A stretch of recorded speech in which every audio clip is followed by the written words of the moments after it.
ओम नारायण नारायण नारायण नारायण। तो दोस्तों अभी हम बात करने वाले हैं हंगामा 2 के बारे में। मैं पिछले 2 दिनों से कुछ दूसरे कामों में बिजी था, इसलिए मैं कोई फिल्म देख नहीं पाया था। वीडियो भी मैंने अपलोड नहीं किया चैनल पर, आपने देखा ही होगा 2 दिनों से। और इसी कारण से सरपट्टा परंपरा का भी मैंने देरी से रिव्यू किया। फिल्म रिलीज होने के करीब 3 दिन बाद हमने उसका रिव्यू किया है। हंगामा 2 की बात करें तो मुझे पता ही नहीं था कि ये फिल्म इस हफ्ते रिलीज़ हो रही है। मैं कल जब सोशल मीडिया पर बैठा तब देखा कि यार फिल्म तो रिलीज़ हो गई है। फिर कल रात को ही मैंने इसे देखकर कंप्लीट किया। ये प्रियदर्शन जी की 8 वर्षों के बाद में पहली हिंदी फिल्म है, जो उनकी ही 1994 की मन्नाराम नाम की मलयालम फिल्म का ऑफिशियल रीमेक है, जिसे मैंने ऑब्वियसली देखा नहीं है ओरिजिनल फिल्म को। बाकी हंगामा 2 की अगर हम बात करें तो देखिए, फिल्म दिखने में ऊपर से बहुत सुंदर दिखती है। सेट्स बहुत बढ़िया थे। इंटीरियर डिज़ाइन अगर आप देखेंगे ना, घर के अंदर का इतना सुंदर सजा कर रखा गया है घरों को कि भाई ऐसा लगता है जैसे कि बस उनको बस हम देखते ही जाए। तो आर्ट डायरेक्टर का काम बढ़िया था, लोकेशंस बढ़िया थे, कैमरा वर्क बढ़िया था, सुंदर सुंदर पर्वत, पहाड़, वादियाँ वगैरह जो भी कहते हैं वो दिखने में बहुत सुंदर लगता है। परफॉर्मेंसेस भी सभी के तो नहीं, पर हाँ कुछ परफॉर्मेंसेस भी फिल्म में बढ़िया थे। बाकी जो कहानी का बेसिक स्ट्रक्चर है ना, वो बेसिक कहानी भी बढ़िया थी। मैं कैरेक्टर डेवलपमेंट की बात नहीं कर रहा, पर हाँ बेसिक कहानी भी बढ़िया थी। पर फिर भी फिल्म हमें बहुत ज़्यादा डल लगती है। मैं सच कहता हूँ, 2.5 घंटे से भी बड़ी ये फिल्म है, पर एक बार भी ज़बरदस्ती भी मैं हंस नहीं पाया कि चलो यार इतने बड़े बड़े एक्टर हैं, इतना कुछ कर रहे हैं, हंस लेते हैं ना। ज़बरदस्ती भी फिल्म में कहीं पर भी हंसी नहीं आई। और बस परेश रावल, आशुतोष राणा, परिणीति सुभाष, इनके लिए हम बैड फील करते हैं, बुरा लगता है इनके लिए फिल्म देखते हुए। देखिए, बात ये नहीं कि ये फिल्म 90 के दशक की फिल्म का रीमेक है इसलिए ये फिल्म हमें ख़राब लगती है कि भाई आउटडेटेड बातें हैं, उस समय की बातें हैं, इसलिए वो अभी हमें अच्छी नहीं लगती।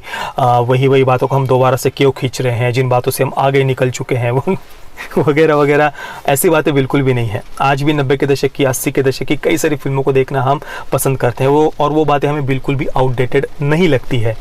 तो ये प्रॉब्लम नहीं था कि भाई 90 के दशक की फिल्म का उन्होंने अभी रीमेक किया है। प्रॉब्लम ये था कि जो बातें इस कहानी के माध्यम से डायरेक्टर दिखाना चाहते थे, उन्हें वो उतना इंटरेस्टिंग और एंटरटेनिंग वे में हमारे सामने नहीं रख पाए। अगर हम बेसिक कहानी को ऊपर से समझने का प्रयास करें ना, तो हम समझ पाते हैं कि भाई डायरेक्टर क्या कहना चाहते हैं इस कहानी के माध्यम से, कैरेक्टर्स के माध्यम से। पर उस प्रकार से प्रॉपर कैरेक्टर डेवलपमेंट हमें फिल्म में देखने को नहीं मिलता। बिना मतलब कि मीनिंगलेस, जिन बातों में कोई सेंस ही नहीं था, कोई तुक ही नहीं बन रहा था, ऐसी बातों पर उन्होंने ज़्यादा समय अपना खर्च कर दिया है। जैसे कि कई सारे ऐसे उन्हें मैं कॉमेडी सीन्स भी कहूँ या नहीं पता नहीं, पर हाँ उन्हें कॉमेडी सीन्स, फनी सीन्स ही उनको दिखाना था, हंसाने का प्रयास वो कर रहे थे, पर उन सीन्स में हंसी तो बिल्कुल भी नहीं आती और इरिटेट करते हैं ऐसे कई सारे सीन्स। जैसे कि वो डीएनए रिपोर्ट आने के बाद वाला जो सीन है, नेगेटिव मॉम पॉजिटिव ब्लड, ऐसा वैसा, वो यार बिल्कुल भी फनी नहीं था। इसके अलावा परेश रावल एक सीन में वो जो बंदूक लेकर घर के अंदर गोली मार रहे होते हैं ना, यार कहाँ से, किस एंगल से उसमें हमें हंसी आएगी, वो बिल्कुल भी फनी नहीं लग रहा था वहाँ पर। इसके अलावा मिजान जाफरी की अगर हम बात करें तो उनके चेहरे पर तो पूरी फिल्म में कोई एक्सप्रेशन ही नहीं था। चौंक जाना, आश्चर्यचकित होना, फ्रस्ट्रेशन, गुस्सा, प्रेम, हर जगह पर एक ही जैसा चेहरा। अब हंगामा 2 की कहानी की अगर हम बात करें तो सबसे पहले आशुतोष राणा के पात्र की बात करते हैं। सबसे महत्वपूर्ण मेरे दृष्टि में यही पात्र था फिल्म में। गोविंद कपूर इस कैरेक्टर का नाम है। कपूर परिवार के बड़े बुजुर्ग है वे अपने यूएस में रहने वाले निकम्मे बेटे अमन का बिजनेस संवारने के लिए अपने समधी से 10 करोड़ रुपए उधार लेते हैं फिल्म की शुरुआत में ही। और ये जो यूएस में रहने वाला उनका बेटा है अमन, उसका परिवार भी टूटने वाला था, डिवोर्स होने वाला था, पर जैसे से अपने बेटे का परिवार टूटने से भी वो बचाते हैं। और इसके बाद जब तक वो अपना बिजनेस सेट कर रहा है यूएस में, तब तक वो उसके बच्चों को, अपने पोतों को भी संभालने की जिम्मेदारी गोविंद कपूर लेते हैं। पर वो बच्चे काफ़ी शरारती होते हैं, इस कारण से गोविंद कपूर अपने पोतों के साथ में काफ़ी कठोरता से व्यवहार करते हैं। बाद में इस घर में आता है परिणीता सुभाष का वानी का कैरेक्टर, एक 3 वर्ष की बच्ची को लेकर। और वहाँ आने के बाद वो सबको बताती है कि ये बेटी आपके छोटे बेटे आकाश की है। आकाश मना कर देता है कि भाई ये मेरी बेटी नहीं है। तो जब तक सच्चाई पता नहीं चलती तब तक गोविंद कपूर वानी को वहाँ पर ससम्मान घर में रहने देते हैं। बाद में फिल्म के एंडिंग में हमें पता चलता है कि वो बेटी गोविंद कपूर जी के बड़े बेटे अमन की है, जो यूएस में बिजनेस अपना सेट नहीं कर पा रहा था। उस अमन का वानी की बड़ी बहन के साथ में अनैतिक संबंध था, शादी से बाहर विवाह बाह्य संबंध था। बाद में वो बेटी को स्वीकारने से मना कर देता है। यानी अमन निकम्मा तो था ही, खुद से यूएस में बिजनेस वो सेट नहीं कर पा रहा था, परिवार भी संभाल नहीं पा रहा था और साथ में ही धोखेबाज भी था। अब दोस्तों थोड़ा सा आशुतोष राणा के गोविंद कपूर के कैरेक्टर के बारे में हम बात करते हैं। काफ़ी इंटरेस्टिंग ये कैरेक्टर है। देखिए, गोविंद कपूर जी को अपने परिवार की चिंता करने वाला दिखाया है, अपने आदर्शों पर चलने वाला दिखाया है, अपने बच्चों के भविष्य की चिंता करने वाला दिखाया है। साथ में ही उनके बड़े बेटे अमन के अनैतिक संबंधों के बारे में जब उन्हें पता चलता है तो वो अपने बेटे को धुतकारते हैं, डांटते हैं, और जो वानी का कैरेक्टर है उसे भी वो ससम्मान अपने घर में रखते हैं। हालांकि शुरुआत में तो अपमान के डर से, अपमान के भय से वो उसे घर में रखते हैं, पर बाद में वो उसे काफ़ी सम्मान के साथ घर में रखते हैं। यहाँ तक कि उनका जो छोटा बेटा आकाश है उसे अभद्र भाषा में भी वानी के साथ बात नहीं करने देते। एक सीन में जब वानी उन्हें कन्विंस कर देती है कि भाई ये आकाश का ही बेटा है, तो वो आकाश की सगाई तक तोड़ने के लिए तैयार हो जाते हैं। यहाँ तक कि फिल्म के एंडिंग में जब ये पूरी सच्चाई उनके समधी के सामने खुल जाती है, मनोज जोशी का जो कैरेक्टर है, तो वहाँ पर वो एंडिंग में ये कहते हैं कि मैं पिछले 2 महीनों से ढंग से सो नहीं पाया था, नींद की गोलियाँ खाने के बाद भी, पर आज जाकर मैं चैन की नींद सोऊंगा। यानी ये जो झूठ उन्हें बोलना पड़ रहा था अपने बच्चों की गलती के कारण, उस बात से वो ढंग से सो भी नहीं पा रहे थे। इस प्रकार से अपने आदर्शों पर जीने वाला ये कैरेक्टर दिखाया गया है। और केवल यही नहीं, घर में 3 वर्ष की बच्ची गहना के पास में जब पटाखे फूटते हैं और उसको थोड़ा सा जल जाता है, वो बहुत गुस्सा हो जाते हैं।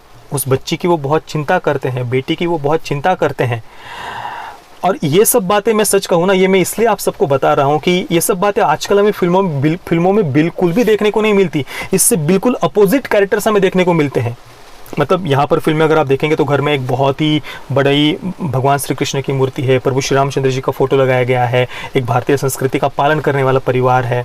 और आजकल अगर आप फिल्मों में देखेंगे तो ऐसे जो परिवार होते हैं ना, जो बड़ा भारतीय संस्कृति के अनुसार जीते हैं, ईश्वर में आस्था रखते हैं, प्रभु श्री रामचंद्र जी की पूजा करते हैं, तो ऐसे कैरेक्टर्स को ज़्यादातर पेट्रियार्कल सोच वाला दिखाया जाता है, महिलाओं पर अत्याचार करने वाला दिखाया जाता है, बच्चियों को पटक पटक कर मारने वाला दिखाया जाता है। और इस प्रकार से आदर्शों पर चलने वाला या अपने बच्चों की गलतियों के कारण एक पिता को कैसे कितने प्रॉब्लम्स झेलने पड़ते हैं या किस अपमान का उन्हें सामना करना पड़ता है ये सो कॉल्ड मॉडर्न लाइफस्टाइल जीने वाले बच्चों के कारण, ये सब बातें आजकल हमें कहाँ देखने को मिलती है। उल्टा इस सो कॉल्ड मॉडर्न लाइफस्टाइल को, अनैतिक संबंधों को, विवाह बाह्य संबंधों को जस्टिफाई किया जाता है। और दूसरी तरफ जो पेरेंट्स संस्कारों की, परंपराओं की, फैमिली वैल्यूज़ की बात करते हैं, उन्हें मॉन्स्टर की तरह दिखाया जाता है। यानी आजकल ये पूरा समाज का चित्रण अपोजिट हो गया है। हालांकि आज भी गोविंद कपूर जी जैसे ही ज़्यादातर लोग हैं, आज भी भारत के जो करोड़ों करोड़ों परिवार है वे ऐसे ही है, अपने आदर्शों पर, अपनी परंपराओं पर चलने पर। समाज जो आजकल, मैंने जैसा कि पहले कहा, नई जनरेशन भाई फिल्म इंडस्ट्री में आ चुकी है, वो अपनी थॉट प्रोसेस के अनुसार कहानियाँ लिखते हैं, अपनी थॉट प्रोसेस के अनुसार कैरेक्टर्स लिखते हैं। एक और सीन की थोड़ी सी हम बात करते हैं। देखिए, जो 3 वर्ष की बच्ची है गहना, उसके पास में जब पटाखे फूटते हैं, थोड़ा सा उसका हाथ जल जाता है, तो गोविंद कपूर जी बहुत गुस्सा हो जाते हैं। घर पर आते हैं और जो शरारती बच्चे हैं उन्हें बहुत डांट रहे होते हैं, और जब वो उन्हें मारने के लिए जा रहे होते हैं तभी वानी का कैरेक्टर सामने आता है, परिणीति सुभाष का, और वो खुद के ऊपर सब आरोप ले लेती है कि भाई ये सब मेरी गलती थी, इन बच्चों को छोड़ दीजिए, और घर के जो काम करने वाले हैं, रसोइये हैं, उनको भी वो बचा लेती है। यानी उनका एक प्रकार से जो घर में जो रसोइये काम करते हैं उनको भी वो सम्मान करती है। तो इस घटना के कारण वो जो बच्चे होते हैं उनका मन परिवर्तन हो जाता है कि यार हमें मार पड़ने से बचा लिया। और यहाँ पर जो गोविंद कपूर जी शुरुआत से उनको काफ़ी कठोर स्वभाव वाला दिखाया है उन बच्चों की शरारत के कारण। तो शरारत कितनी भयानक हो सकती है, वो 3 वर्ष की बच्ची, थोड़ा सा जल गया ठीक है, और भी कितना ज़्यादा जल सकता था, तो शरारत कितनी भयानक हो सकती है ये भी दिखाया है। जो गोविंद कपूर जी की डांट है उसे भी एक प्रकार से पॉजिटिव वे में ही दिखाया है, और साथ में ही ये भी दिखाया है कि प्यार के साथ बच्चों का मन कैसे बदला जा सकता है। वानी के कैरेक्टर के द्वारा ये दिखाया है कि भाई प्रेम के माध्यम से भी कैसे उन शरारती बच्चों का मन उसने बदला। और फिर इसके बाद में उस सीन के एंडिंग में वो चारों के चारों बच्चे दादाजी को जाकर गाल पर पप्पी देते हैं और जाकर सो जाते हैं।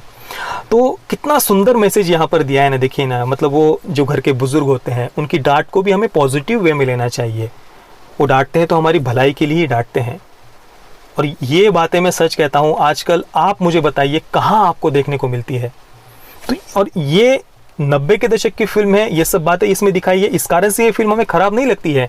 इन सब बातों को डायरेक्टर सही तरीके से हमारे सामने नहीं रख पाए हैं। कई सारी बातों में कोई सेंस नहीं बनता, कई सारी बातों में कोई तुके नहीं बनता, कई सारे ऐसे सीन्स थे जो बिना मतलब का, मतलब जैसे मैंने आपको पहले बताया वो DNA रिपोर्ट के बाद वाला सीन, या परेश रावल जो गोली मार रहे थे घर में, उन सब सीन्स को ज़बरदस्ती खींचने की अपेक्षा ये जो कैरेक्टर्स थे, जो मैंने बातें आपको बताई, उनको और अच्छे से डेवलप करने में ज़्यादा समय देना चाहिए था। कुल मिलाकर कहानी के बेसिक स्ट्रक्चर में तो कोई प्रॉब्लम नहीं था, पर उन कैरेक्टर्स के इमोशंस को, भावनाओं को डायरेक्टर सही तरीके से हमारे सामने नहीं रख पाए हैं। कैरेक्टर्स को उन्होंने प्रॉपर वे में डेवलप नहीं किया है। और परेश रावल जी का जो कैरेक्टर था उनका और उनकी पत्नी के बीच का जो भी उन्होंने दिखाया है संशय वगैरह करना, वो बहुत इरिटेट कर रहा था फिल्म में। और इसके साथ में ही फिल्म के एंडिंग में आकाश जब वानी से सच्चाई निकलवाने के लिए जब उसके साथ ज़बरदस्ती करने का प्रयास करता है, वो सीन भी मुझे सही नहीं लगा, उसकी कोई भी आवश्यकता नहीं थी। कुल मिलाकर फिल्म हमें डिसअपॉइंट करती है, भले ही कहानी के पीछे का उद्देश्य कितना ही अच्छा हो। मैं हंगामा 2 को दूंगा 4 out of 10 stars. Parental guidance की बात करें तो फिल्म को यूएस सर्टिफिकेट मिला हुआ है, 13+ की रेटिंग मिली हुई है, कोई वायलेंस नहीं है, थोड़ा सा कुछ सेक्सुअल ह्यूमर वाली ऐसी कॉमेडी वगैरह है। तो सेंसर बोर्ड के अनुसार तो आप परिवार के साथ देखना चाहें तो देख सकते हैं। बाकी आपने अगर इस फिल्म को देखा है तो आपका एक्सपीरियंस कैसा रहा मुझे आप नीचे कमेंट में ज़रूर बताइए। ये वीडियो देखने के लिए आप सबका बहुत बहुत धन्यवाद। जय श्री राम, वंदे मातरम।